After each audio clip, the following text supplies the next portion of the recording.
a ortopedia por algún tipo de complicación o algún tipo de patología estructural. Entonces la lumbalgia se ha convertido en un problema de salud pública. ¿Por qué?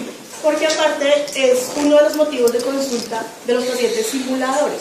Y digamos que eso lo hace un reto para uno, y digamos que con el pasar de los años ustedes van a ir adquiriendo el ojo clínico de saber si el paciente está simulando y lo que quieren es algún tipo de ganancia secundaria o si en verdad tienen una lumbalgia real.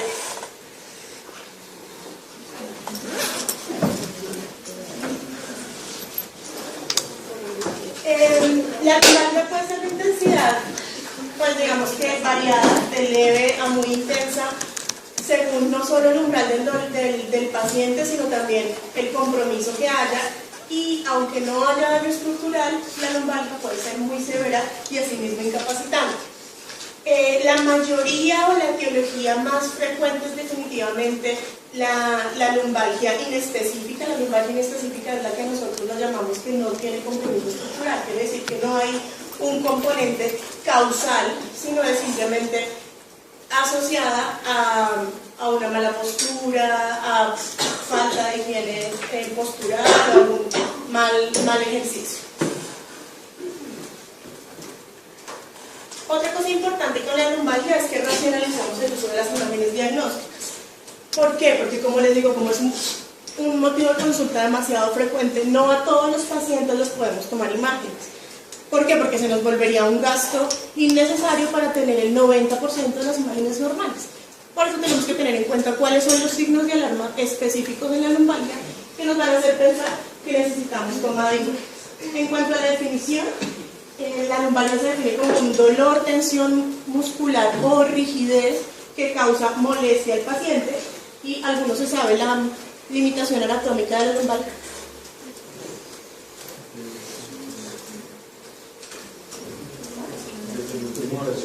Desde el último hasta el pliegue glúteo inferior. Lo que quiere decir que cuando vean las historias clínicas dolor de cadera, si el paciente lo refiere posterior, también es considerado como una lumbalgia, y por eso vamos a tener los mismos signos de alarma y las mismas banderas rojas que nos van a determinar si necesitamos imágenes o no. Dependiendo de qué tan alto o qué tan bajo sea la lumbalgia, vamos a determinar qué imagen necesita el paciente. Si necesita una radiografía de columna lumbar, o una radiografía de columna lumbosacra, o una radiografía de cadera, que también puede ser otra posibilidad. En cuanto a la definición, tenemos que la irradiación del dolor no es un componente de la definición. Quiere decir que el dolor puede estar o no puede estar irradiado, igual es una lumbalgia.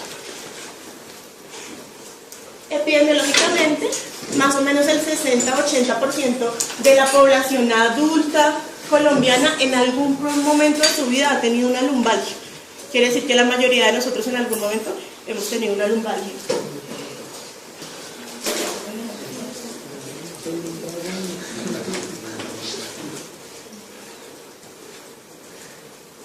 La prevalencia la dividimos digamos que en dos grandes puntos. La prevalencia anual de los motivos de consulta de las unidades de consulta externa es más o menos el 50% de la población en edad productiva o en edad laboral consulta en el año por una lumbalgia, y más del 80% están en esa edad, que es el rango entre los 25 y los 45 años, que es la fase más productiva.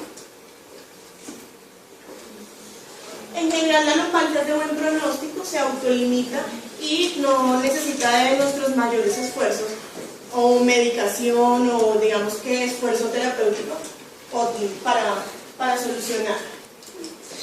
Por lo que se dice que el 90% mejoran o espontáneamente o con manejo leve en el primer mes. El impacto de la lumbalgia es bastante importante y, como les decía, por eso es un problema de salud pública, porque es la tercera causa de consulta a urgencias. Quiere decir que así ustedes en su práctica de médico general o en el rural vayan a estar en urgencias o en consulta externa, lo más probable es que en un turno les lleve por lo menos, o en un espacio de consulta, por lo menos una lumbalgia. En cuanto a la consulta externa, es la cuarta causa más frecuente de motivo de consulta en consulta externa de medicina familiar, de medicina general y de ortopedia. Y laboralmente, o en cuanto a las ARL, las administradoras de riesgo laboral, es una patología importante y es la primera causa de reubicación laboral en las ARL. Y asimismo también es la segunda causa de absentismo laboral más frecuente. Por eso les digo que hay que tener muy en cuenta los simuladores versus los pacientes que sí en realidad tienen una lumbalgia.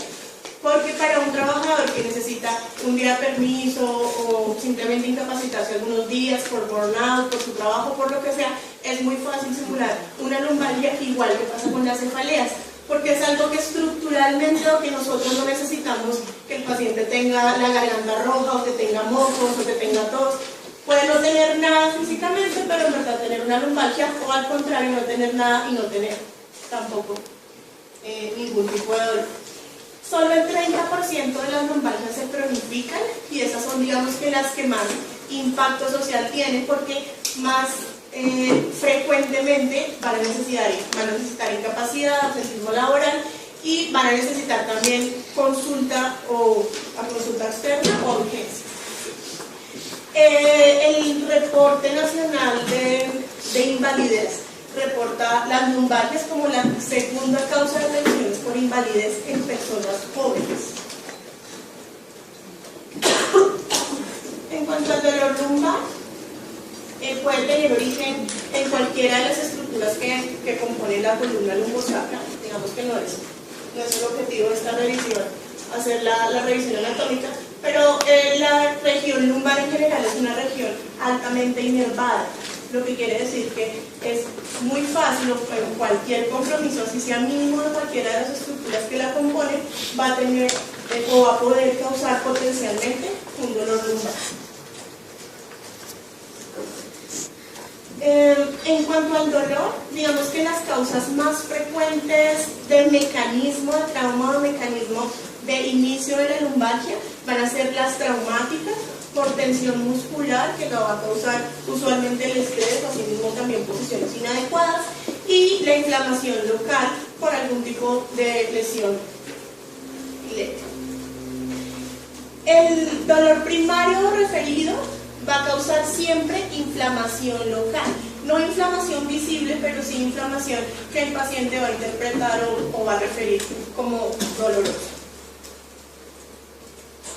En cuanto a la clasificación de las lumbalgias, las podemos clasificar de muchas maneras, según el tiempo de duración, según el origen anatómico, según la distribución o el patrón del dolor, y según la clasificación diagnóstica, si tiene o no tiene banderas rojas.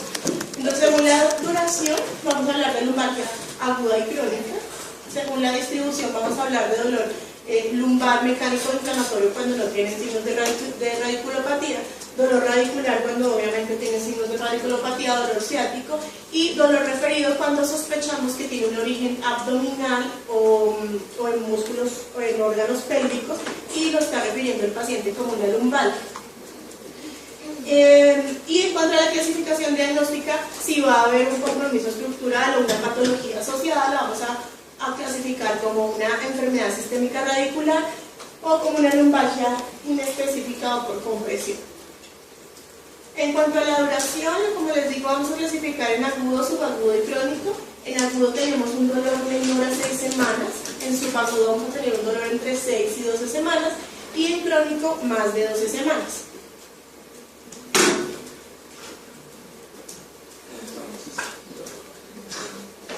El dolor mecánico es el dolor.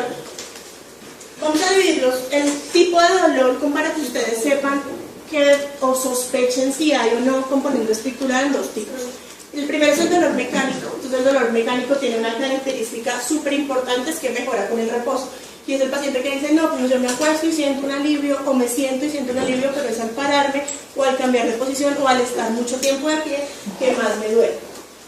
Este dolor mecánico va a tener un componente inflamatorio bastante importante y puede empeorar algunas veces con el decúbito, pero, o sea, digamos que empeora cuando nos estamos acostando porque hay esfuerzo de la zona lumbar, pero cuando el paciente logra una posición cómoda o adecuada, mejor. Esa es la característica típica del dolor mecánico. En cuanto al dolor inflamatorio, El dolor inflamatorio puede también empeorar con el movimiento, pero tiene una característica y es que no mejora con el reposo. Son pacientes que dicen que en la noche igual siguen con el dolor, que les interrumpe el sueño, porque estar quietos definitivamente no mejora con el dolor. Con el ejercicio ocasionalmente sí mejora, y aquí tenemos sobre todo pacientes que tienen compromiso estructural óseo, pacientes que van a tener artritis, que van a tener espondilitis, que cuando hay, digamos que, disminución de la rigidez local, van a mejorar. Por eso algunas veces mejoran con el ejercicio. Y puede acompañarse este dolor, como les digo, cuando hay rigidez, de rigidez matutina, que para que sea importante como signo de alarma, tiene que ser mayor a 30 minutos en la mañana. Y el dolor inflamatorio tiene otra característica, y es que suele presentar un inicio y una progresión, digamos que en el tiempo. ¿Qué quiere decir? Que el paciente dice, es que hace una semana empecé con algo de dolor y cada día voy peor, cada día ha empeorado. Esa es otra característica del dolor inflamatorio. En cuanto a la etiología, entonces, como les decía, podemos tener muchísimas causas, casi que cualquier patología estructural o patología sistémica o simplemente estrés o todas las causas psicogénicas nos pueden causar dolor lumbar.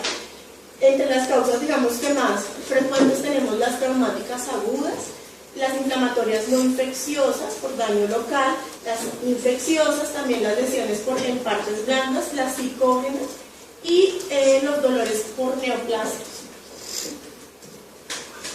Estos son algunos ejemplos. Entonces, por ejemplo, cuando hay lesiones de daños de disco intervertebral, de ligamentos o de músculos, cuando vamos a tener artrosis lumbar o cualquier afección artrítica o inflamatoria articular, cuando hay alteraciones de la columna va a ser bastante frecuente. Cuando pacientes que tienen lordosis, escoliosis, que tienen, aunque sea digamos que de larga evolución o por mala posición en la adolescencia, los adolescentes tienden a tener muy malas posturas, y eso hace que desarrollen lumbalgias inespecíficas que, aunque tienen un componente estructural, esa no sería la causa, sino más la consecuencia. Las infecciones de la columna lumbar, cualquier tipo de infección, osteomelitis, disquitis o absceso, pues obviamente va a causar un dolor severo. Las afecciones viscerales, sobre todo de algunos órganos como páncreas, riñón y vesícula, van a tener irradiación a zona lumbar.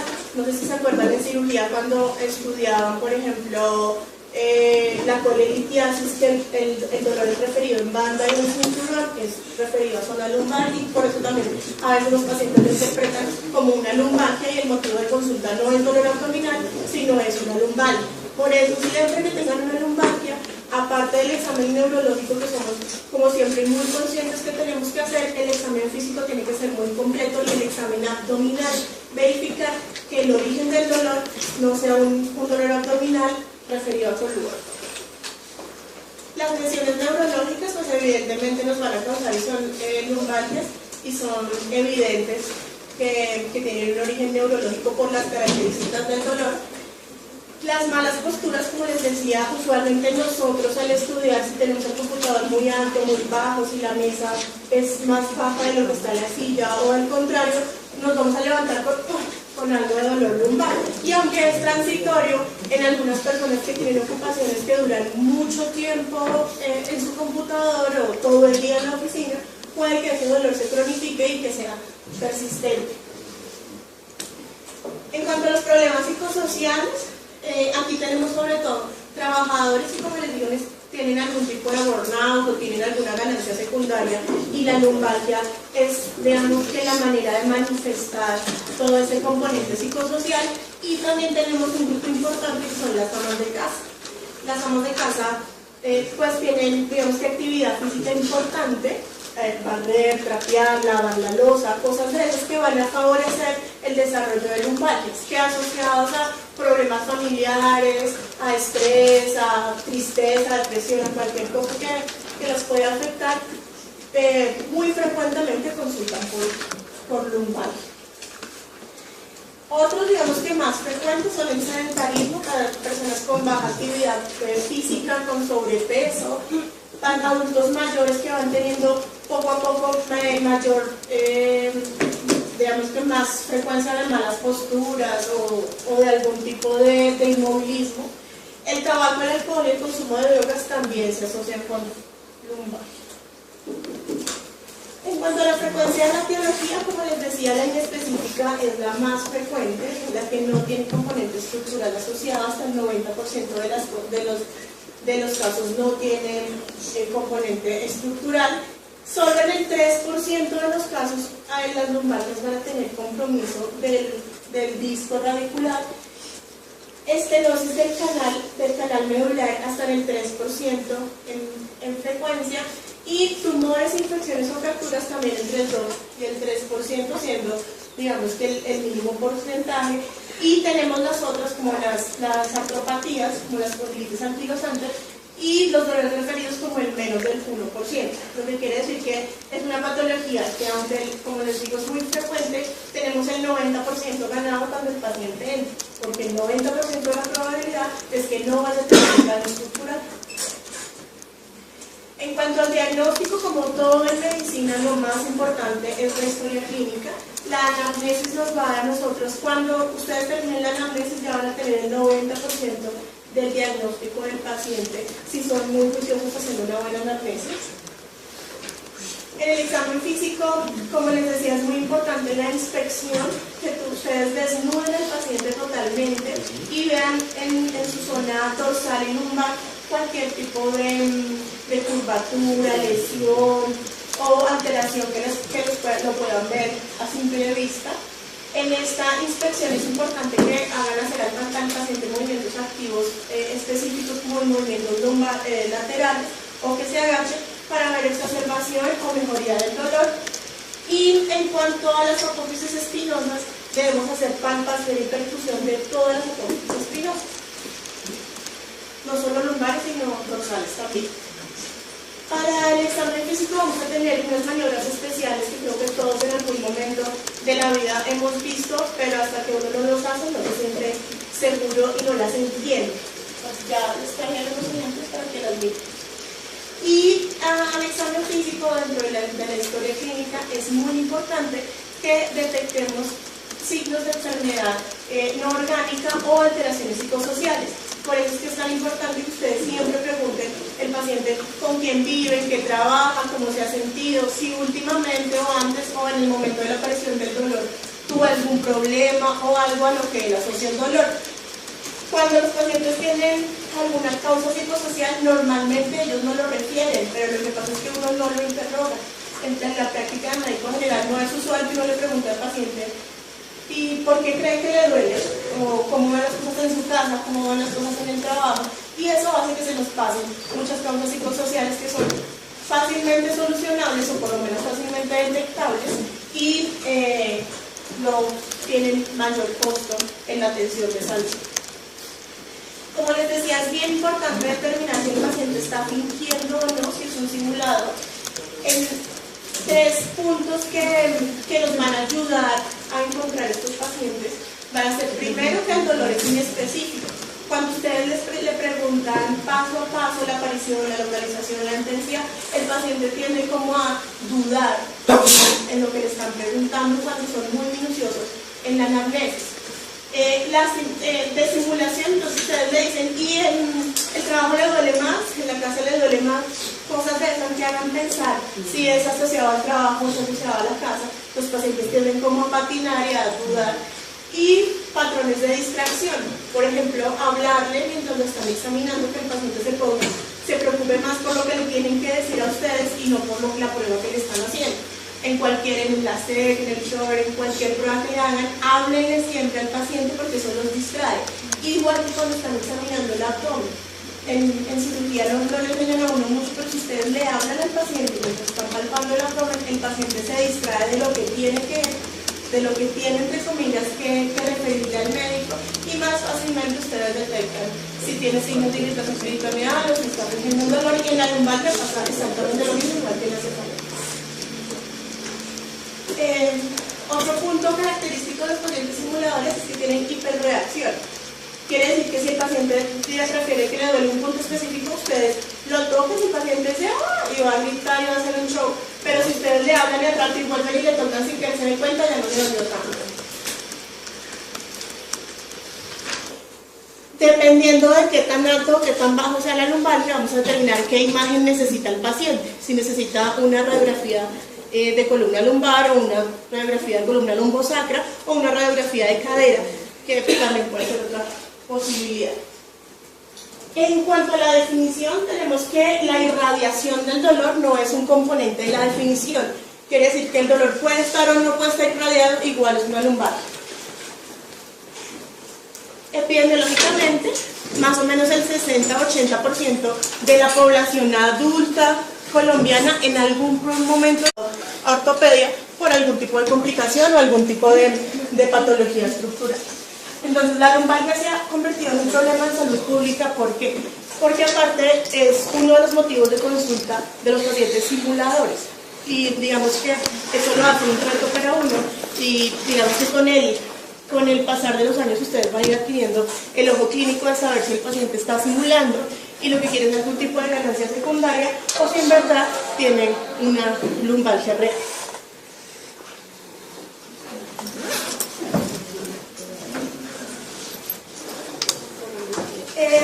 La lumbalgia puede ser de intensidad, pues digamos que variada, de leve a muy intensa, según no solo el umbral del paciente, sino también el compromiso que haya. Y aunque no haya daño estructural, la lumbalgia puede ser muy severa y asimismo incapacitante. La mayoría o la etiología más frecuente es definitivamente la lumbalgia inespecífica. La lumbalgia inespecífica es la que nosotros lo llamamos que no tiene compromiso estructural, quiere decir que no hay un componente causal, sino es simplemente asociada la lumbalgia se define como un dolor, tensión muscular o rigidez que causa molestia al paciente. Y algunos se sabe la limitación anatómica de la lumbalgia.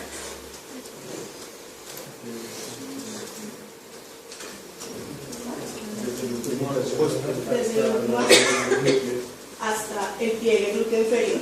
Lo que quiere decir que cuando vean las historias clínicas dolor de cadera, si el paciente lo refiere posterior, también es considerado como una lumbalgia y por eso vamos a tener los mismos signos de alarma y las mismas banderas rojas que nos van a determinar si necesitamos imágenes o no. A mala postura, a falta de higiene postural o algún mal ejercicio.